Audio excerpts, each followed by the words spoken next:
देखिए इस वीडियो में हम कार्टिलेज के क्लासिफिकेशन को समझेंगे।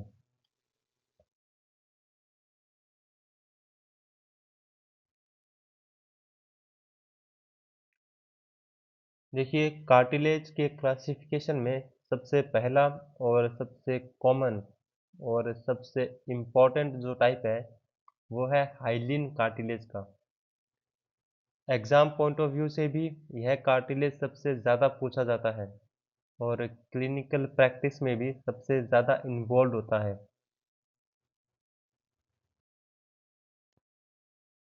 देखिए जो हाइलिन कार्टिलेज होता है वो translucent blush white smooth cartilage होता है जो कॉन्ड्रोसाइट सेल से बनता है और जो होमोजीनियस मैट्रिक्स जो कोलेजन टाइप 2 फाइबर से रिच होता है उसके अंदर एम्बेडेड होता है।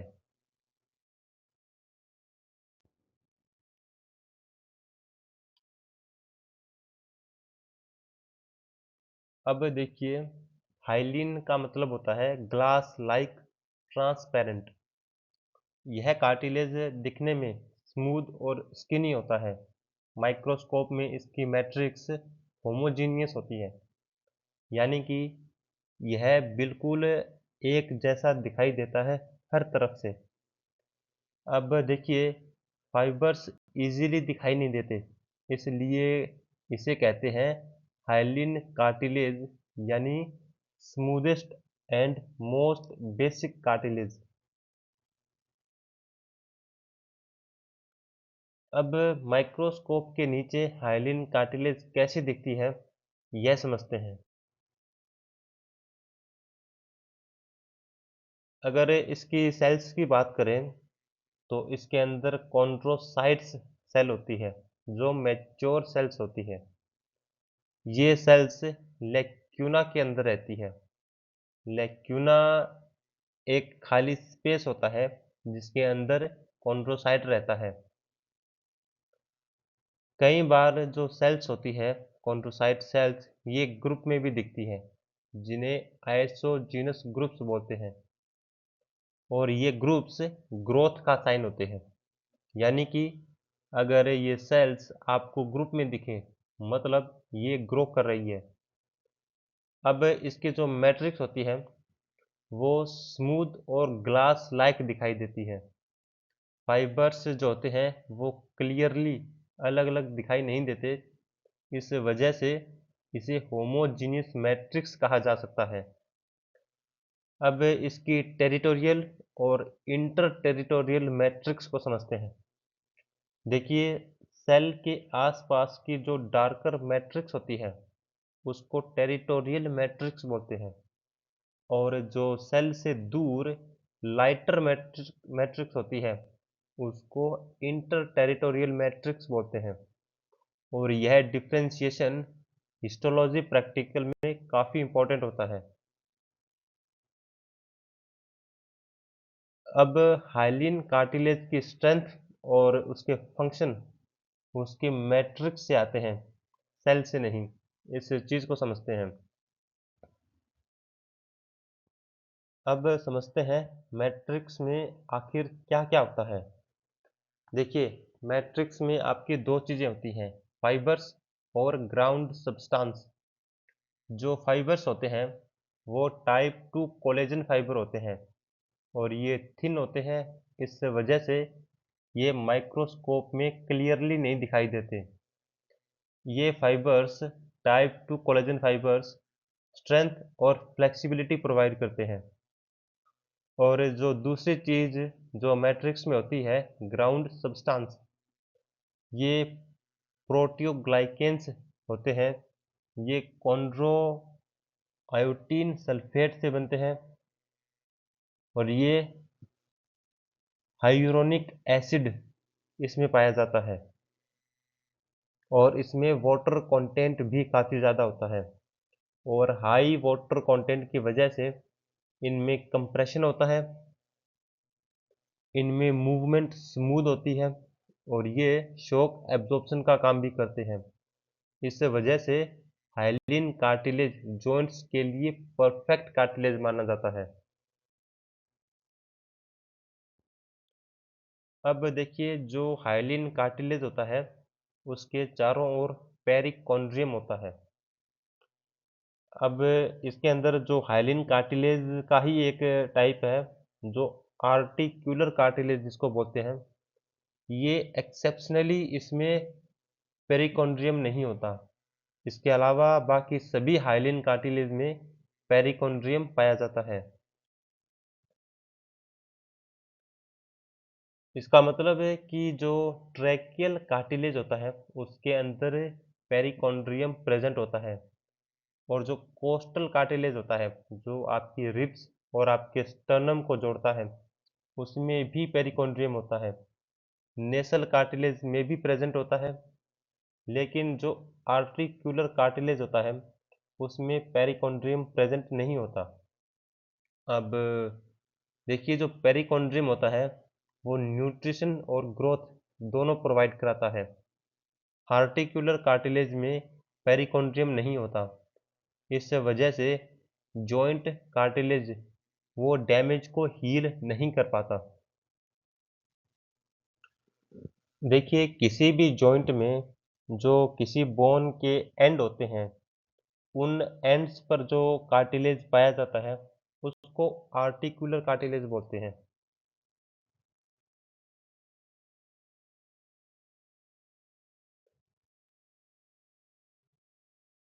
अब हाइलिन कार्टिलेज बॉडी में कई क्रिटिकल जगह पर पाया जाता है, उसको देखते हैं। जैसे articular surface of synovial joint जिसको आर्टिकुलर कार्टिलेज बोलते हैं, जैसे शोल्डर के जो बोन्स होती है उनके एंड्स पर, हिप में, नी में, और ये स्मूथ फ्रिक्शन फ्री मूवमेंट के लिए ज़रूरी होता है। दूसरा है कोस्टल कार्टिलेज, यानी कि जो आपके रिब्स को स्टर्नम से जोड़ते हैं, ये चेस्ट एक्सपेंशन में मदद करते हैं। चेस्ट एक्सपेंशन यानी कि जब हम सांस लेते हैं तब जो हमारा रिब केज है ये फैलता है, ये इसी कोस्टल कार्टिलेज की वजह से ही फैलता है। तीसरी साइट है रेस्पिरेटरी ट्रैक जिसमें नोज, लैरिंग्स, ट्रैकिया, ब्रोंकाई, इन सब में हाइलिन कार्टिलेज पाया जाता है। चौथी जो साइट है वो है epiphyseal plate, growth plate, bone का वह हिस्सा जो बोन की लंबाई को बढ़ाता है। यह चिल्ड्रन और एडोलसेंट्स में लॉन्ग बोन ग्रोथ के लिए इसेंशियल होता है। अब हाइलिन कार्टिलेज के फंक्शन को समझेंगे, क्योंकि यही रीज़न है कि बॉडी इसे इतनी जगह यूज़ करती है। Hyaline cartilage smooth surface provide करता है, यह फ्रिक्शन को कम करता है, शॉक को एब्जॉर्ब करता है, एयरवे पेटेंसी को मेंटेन करता है, और बोन ग्रोथ को अलाउ करता है। इसके साथ यह शेप और सपोर्ट विदाउट रिजिडिटी प्रोवाइड कराता है। अब हाइलिन कार्टिलेज के ग्रोथ को समझते हैं।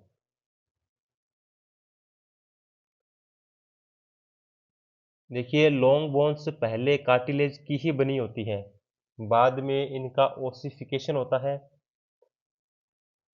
एपिफिजियल प्लेट ये हाइलिन कार्टिलेज से बनी होती है और बोन की लेंथ को इंक्रीज करने का काम करती है। जब प्यूबर्टी के बाद एपिफिजियल प्लेट क्लोज हो जाती है तब हाइट ग्रोथ रुक जाती है, इसलिए हाइलिन कार्टिलेज यानी कि आपका ग्रोथ कार्टिलेज। अब हाइलिन कार्टिलेज की अप्लाइड एनाटॉमी को समझते हैं।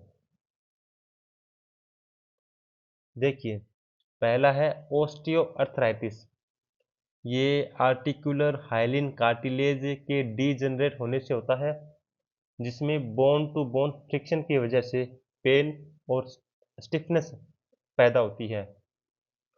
दूसरी कंडीशन है कोस्टल कार्टिलेज कैल्सिफिकेशन, इसमें जो आपका कोस्टल कार्टिलेज होता है उसका रिजिड वो रिजिड हो जाता है, और ये एजिंग में यानी जैसे जैसे इंसान की एज बढ़ती है वैसे वैसे उसका कोस्टल कार्टिलेज कैल्सिफाई होता है, ठोस होता है, और इससे आपकी चेस्ट रिजिडिटी बढ़ जाती है, जिससे जब आप सांस लेते हैं तब आपकी चेस्ट ज़्यादा एक्सपेंड नहीं हो पाती।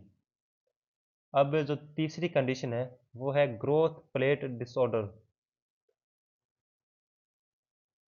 जिसको एकोंड्रोप्लास्टिया बोलते हैं। अब इसमें एपिफिजियल प्लेट है वो डैमेज हो जाती है, जिस वजह से बोन की लंबाई नहीं बढ़ पाती, और जो ग्रोथ होती है ह्यूमन की वो रुक जाती है, उसकी हाइट या फिर कुछ भी ग्रोथ नहीं हो पाएगी।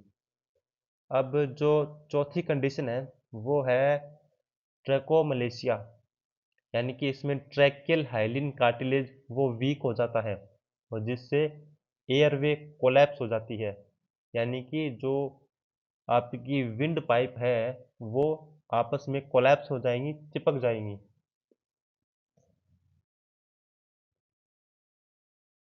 इसको समराइज करते हैं हाइलिन कार्टिलेज को। ये सबसे कॉमन कार्टिलेज होता है, ग्लास लाइक होता है, स्मूथ होता है।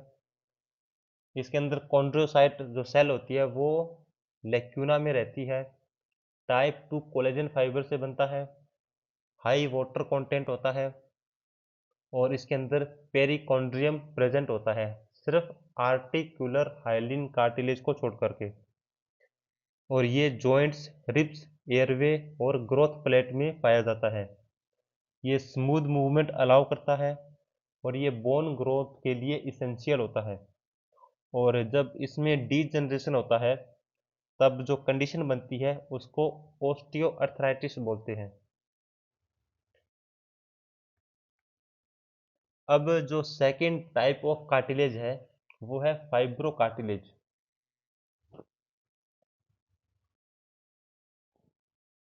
देखिए, हाइलिन कार्टिलेज स्मूथ मूवमेंट के लिए ज़रूरी है, तो वहीं फाइब्रो कार्टिलेज हैवी लोड और प्रेशर और स्ट्रेस के लिए बनी होती है। इसलिए फाइब्रो कार्टिलेज को हम बोलते हैं strongest cartilage of the body.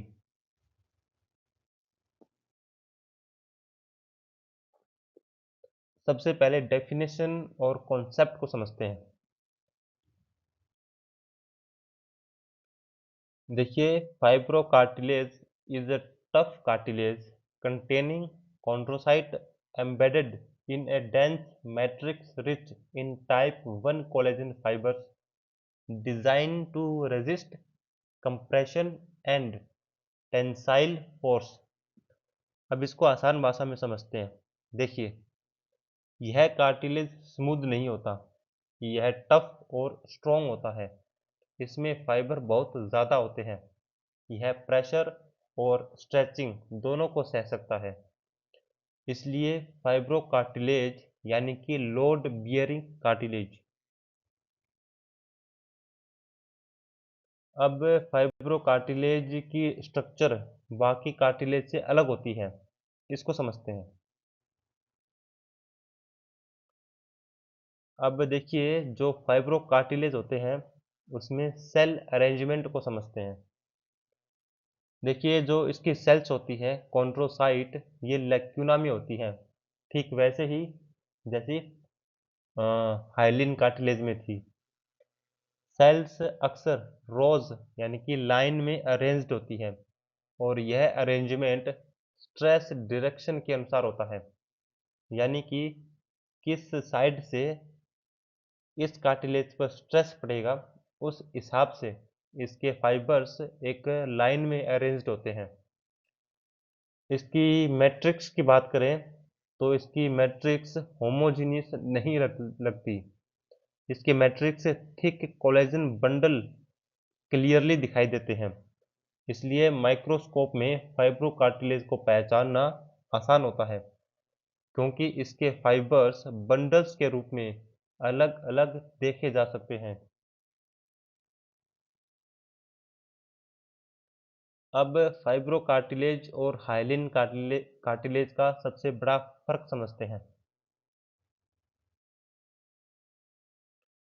और वो है इसके फाइबर्स।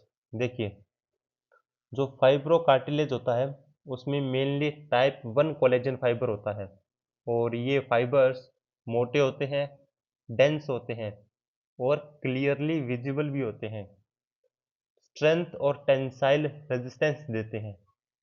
और इसके उलट जो हाइलिन कार्टिलेज होता है इसमें टाइप 2 कोलेजन फाइबर होते हैं, और ये फाइबर पतले होते हैं और माइक्रोस्कोप में भी दिखाई नहीं देते। ये स्मूथनेस और फ्लेक्सिबिलिटी देते हैं। इसलिए हाइलिन मतलब स्मूथ मूवमेंट, और फाइब्रो कार्टिलेज यानी कि स्ट्रेंथ प्लस लोड बियरिंग।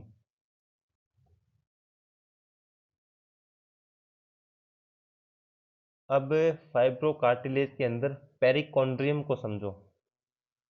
देखिए, फाइब्रो कार्टिलेज के अंदर पेरिकॉन्ड्रियम नहीं होता है।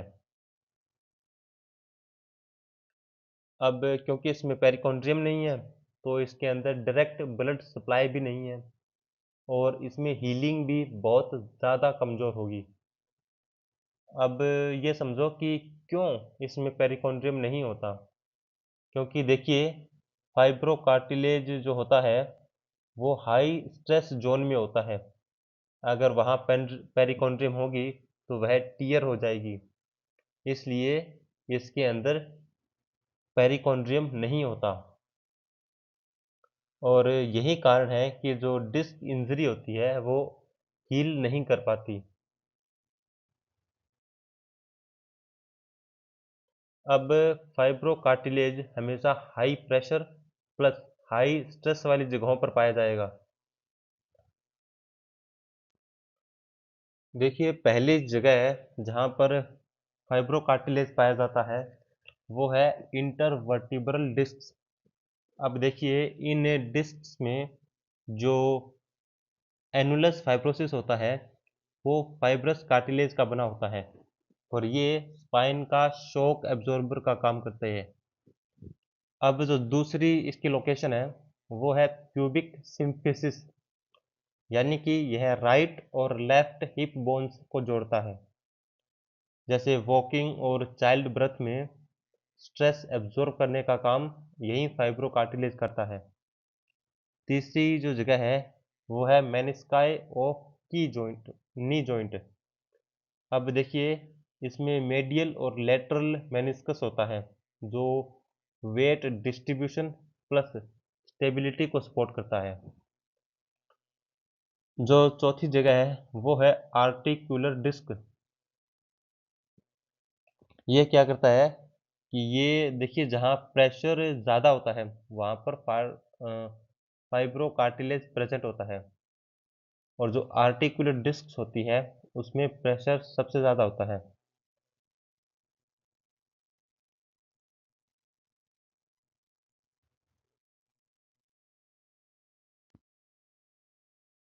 देखिए, जो फाइब्रो कार्टिलेज होता है वो बायोमैकेनिक्स की लैंग्वेज में एक चैंपियन जैसा है। यह साइमल्टेनियसली रेजिस्ट करता है पड़ने वाले कंप्रेशन को, खिंचाव को और फोर्सेस को। देखिए, जो थिक कोलेजन बंडल्स होते हैं वो टेंसिल स्ट्रेंथ प्रोवाइड करते हैं, और जो कार्टिलेजिनस मैट्रिक्स होती है वो कंप्रेशन को रेसिस्ट करती है। इसलिए फाइब्रो कार्टिलेज शॉक एब्जॉर्बर की तरह काम करते हैं और लोड को इवनली डिस्ट्रीब्यूट करते हैं। इसके साथ ये जॉइंट्स को डैमेज होने से बचाते हैं। कार्टिलेज फाइब्रो कार्टिलेज की अप्लाइड एनाटॉमी को समझो। जो पहली कंडीशन है वो है इंटरवर्टिब्रल डिस्क प्रोलैप्स, जिसको स्लिप्ड डिस्क भी बोलते हैं। इसमें होता क्या है कि इसमें एनुलस फाइब्रोसस जो फाइब्रो कार्टिलेज का ही बना होता है ये टीयर हो जाता है, और ये इसका जो न्यूक्लियस पल्पोसस है वो बाहर निकलने लगता है। देखिए, ये है एनुलस फाइब्रोसिस जो फाइब्रो कार्टिलेज का बना होता है, और इसके अंदर ये होता है न्यूक्लियस पल्पोसस। और ये ज़्यादा स्ट्रेस की वजह से, ज़्यादा लोड की वजह से ये यहाँ से बाहर निकलने लगता है, जिस वजह से यहाँ पर जो ये नर्व्स है जो स्पाइनल कॉर्ड से निकल रही है, इस पर कंप्रेशन पड़ता है और जिस वजह से पेन होता है और नमनेस होती है। इसी को बोलते हैं हर्निएटेड डिस्क।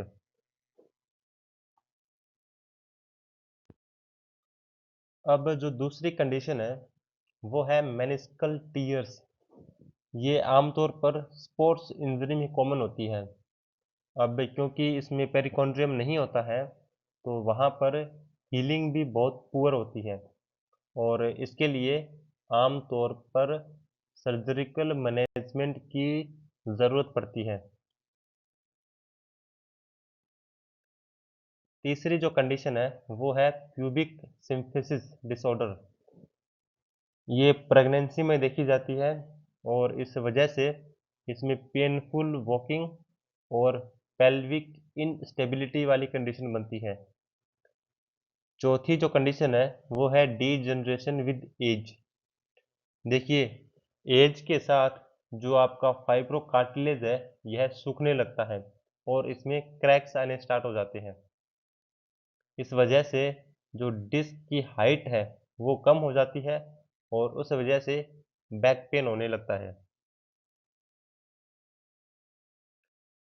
इस फाइब्रोकार्टिलेज को समराइज करते हैं। देखिए, फाइब्रोकार्टिलेज होता है वो टफ होता है। इसके अंदर टाइप 1 कोलेजन होता है। कॉन्ड्रोसाइट एक रो में होते हैं। इसके अंदर पेरिकॉन्ड्रियम नहीं होता है। हीलिंग कैपेसिटी पुअर होती है और यह हाई स्ट्रेस जोन्स में प्रेजेंट होता है। यह कंप्रेशन या टेंशन को रेजिस्ट करता है और ये एक शॉक एब्जॉर्बर की तरह काम करता है और इंजरी होने पर इसमें क्रोनिक पेन देखने को मिलता है। अब कार्टिलेज का तीसरा टाइप पढ़ते हैं, इलास्टिक कार्टिलेज। देखिए, हाइलिन कार्टिलेज होता है वो स्मूथ प्लस सपोर्ट देता है और जो फाइब्रो कार्टिलेज होता है वो स्ट्रेंथ प्लस लोड बियरिंग का काम करता है। और जो इलास्टिक कार्टिलेज होता है, देखिए अगर फाइब्रो कार्टिलेज सबसे स्ट्रॉन्ग है तो ये समझिए कि इलास्टिक कार्टिलेज सबसे फ्लेक्सिबल है। इसका काम वेट को उठाना नहीं होता बल्कि शेप को मेंटेन रखना होता है और वापस अपनी ओरिजिनल पोजीशन में लेकर आना होता है।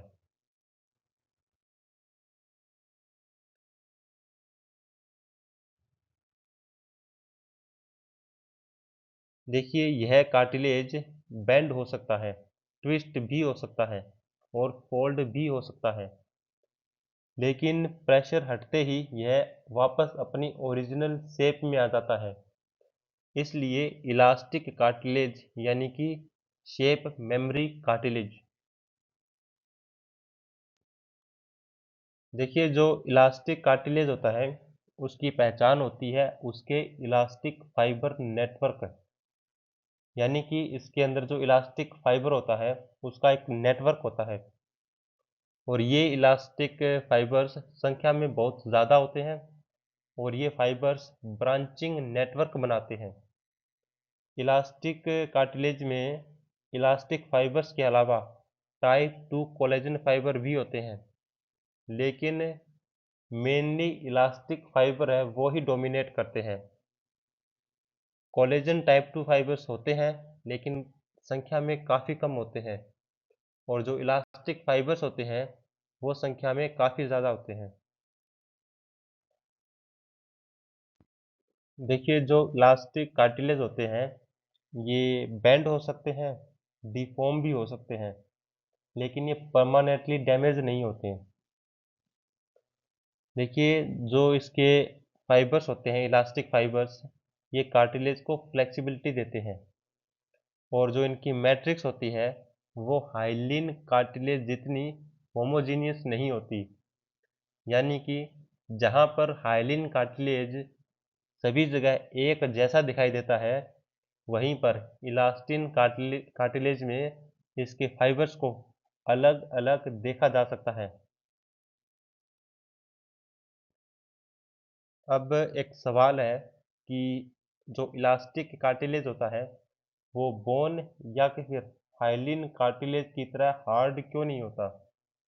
अब देखिए, क्योंकि इलास्टिक फाइबर स्ट्रेच होते हैं और रिकॉइल करके वापस आ सकते हैं, इस वजह से ये बोन या कि फिर हाइलिन कार्टिलेज की तरह हार्ड नहीं हो सकता। इसलिए इलास्टिक कार्टिलेज बेंड होती है, डिफॉर्म होती है। और इसका एग्जांपल अगर देखें तो जैसे ईयर है, इसको मोड़ेंगे फिर छोड़ देंगे तो यह अपनी शेप में वापस आ जाएगा। क्यों? क्योंकि इसमें इलास्टिक कार्टिलेज होता है और इसमें इलास्टिन फाइबर्स होते हैं। और बात करें एपिग्लोटिस की, तो जब हम कुछ निगलते हैं तो उसके बाद यह वापस ऊपर उठकर आ जाता है, क्योंकि इसमें भी इलास्टिन फाइबर्स होते हैं। और ये जो प्रॉपर्टी है रिफॉर्म होने की, ये दूसरों में नहीं होती।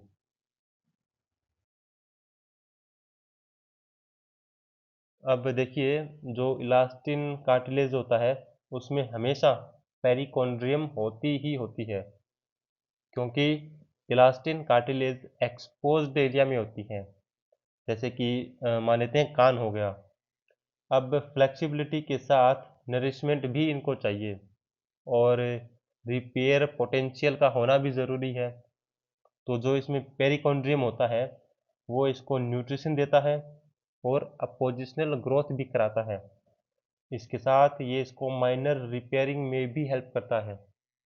इसलिए इलास्टिक कार्टिलेज, इनकी हीलिंग कैपेसिटी हाइलिन कार्टिलेज से बेहतर होती है, लेकिन बोन से कम होती है।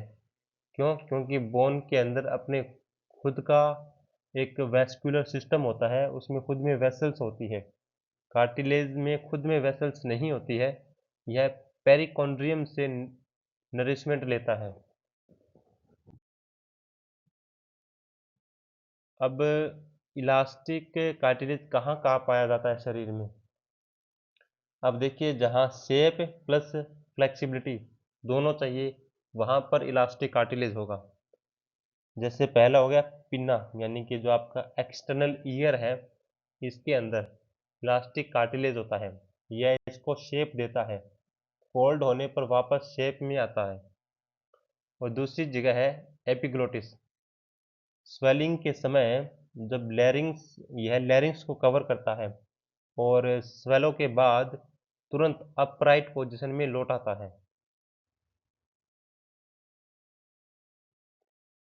तीसरी है एक्सटर्नल ऑडिटरी कैनल, यानी कि ईयर कैनल को ओपन रखता है और शेप मेंटेन करता है। चौथी जगह है इसकी यूस्टिशियन, यानी कि auditory tube. Middle air pressure में यह रेगुलेशन में हेल्प करता है।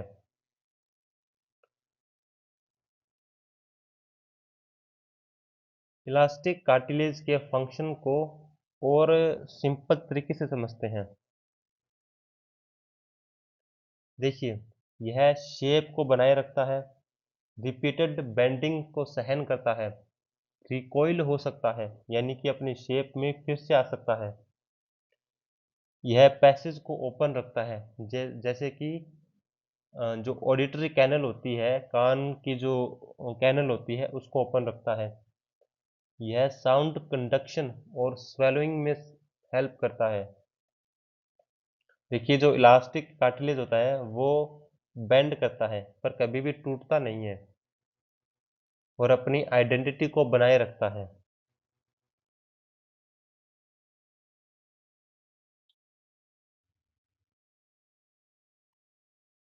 देखिए, इलास्टिक कार्टिलेज के केस में जो पहली कंडीशन बनती है वो है एपिग्लोटिटिस। एपिग्लोटिटिस का मतलब होता है एपिग्लोटिस में सूजन का होना। इसमें आपका एपिग्लोटिस इन्फ्लेम्ड करता है। जो एयरवे होता है वो ऑब्स्ट्रक्शन, उसमें ऑब्स्ट्रक्शन होता है, यानी कि उसमें सांस लेने या छोड़ने में दिक्कत आती है। और जो दूसरी जो कंडीशन है वो है कॉन्जेनाइटल ईयर डिफॉर्मिटीज। इसमें जो आपका इलास्टिक कार्टिलेज है वो अच्छे से डेवलप नहीं हो पाता। इस वजह से आपकी जो ईयर है उसका डेवलपमेंट या फिर उसकी शेप ठीक से नहीं बन पाती। तीसरी जो कंडीशन है वो है ट्रोमा टू पिन्ना, यानी कि जो आपकी कान का जो पिन्ना होता है यानी कि जो आउटर ईयर है वो ठीक से डेवलप नहीं हो पाता। और चौथी कंडीशन आती है एज रिलेटेड चेंजेस। जैसे जैसे एज बढ़ती है वैसे वैसे इलास्टिक फाइबर डीजनरेट होता है, और इस वजह से आपका जो कान है वो जैसे जैसे आप बूढ़ा होते हैं वैसे वैसे थोड़ा सा लूज और बहुत ज़्यादा स्मूथ होने लगता है, और ये अपनी इलास्टिसिटी खोने लगता है। देखिए, इस इलास्टिक कार्टिलेज को समराइज करते हैं। यह कार्टिलेज सबसे ज़्यादा फ्लेक्सिबल होता है, इसके अंदर इलास्टिक फाइबर्स सबसे ज़्यादा होते हैं, और यह कॉन्ड्रोसाइट इसकी जो सेल होती है वो लेक्यूना में प्रेजेंट होती है, और इसके अंदर हमेशा पेरिकॉन्ड्रियम होगा ही होगा। यह अपनी शेप और जो अपनी फॉर्म होती है उसको मेंटेन रखता है। ये ईयर एपिग्लोटिस और ऑडिटरी ट्यूब में प्रेजेंट होता है, और यह स्वेलिंग और हियरिंग में इसेंशियल यानी कि ज़रूरी होता है। और इसमें डैमेज की बात करें तो इसमें डिफॉर्मिटी यानी कि इसमें फ्रैक्चर नहीं होगा बल्कि इसमें डिफॉर्मिटी हो जाएगी, यानी कि अगर इसकी फॉर्म को चेंज करें तो यह वापस अपनी शेप में नहीं आ पाएगा। यही इसका डैमेज होता है।